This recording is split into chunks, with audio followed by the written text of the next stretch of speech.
The Maple Leaf Rag. It sold over 100,000 copies of sheet music in its first year. I'm sitting here in Sedalia, Missouri, where Scott Joplin spent so much of his early life before a wonderful old player piano in the home, the Robinson home, built here in 1880. In fact, we have on the player piano a roll of Scott Joplin himself playing the Maple Leaf Rag, and we'd like to share a little of that with you. Crank her up now. There's some words here.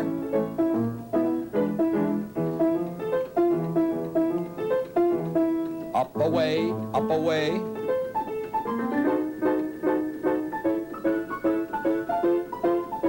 The Maple Leaf Rag.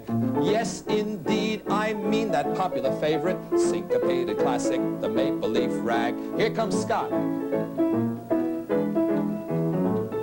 He always said, play my rag slowly.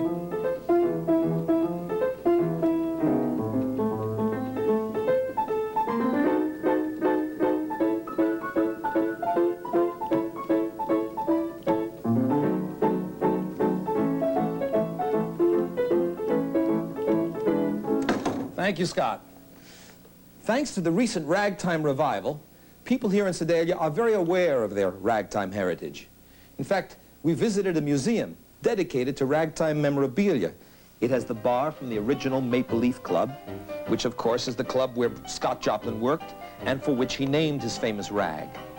It has the cornerstone of the George R. Smith Negro College, which was built here after the Civil War and which attracted Scott Joplin to Sedalia.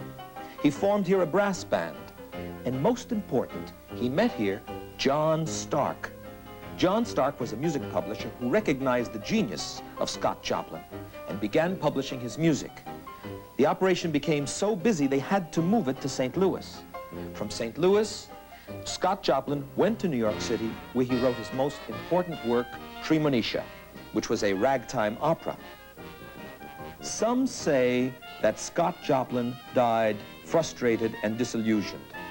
However, I believe if he were alive today, he would see that his dream to create a classic form from ragtime has been realized.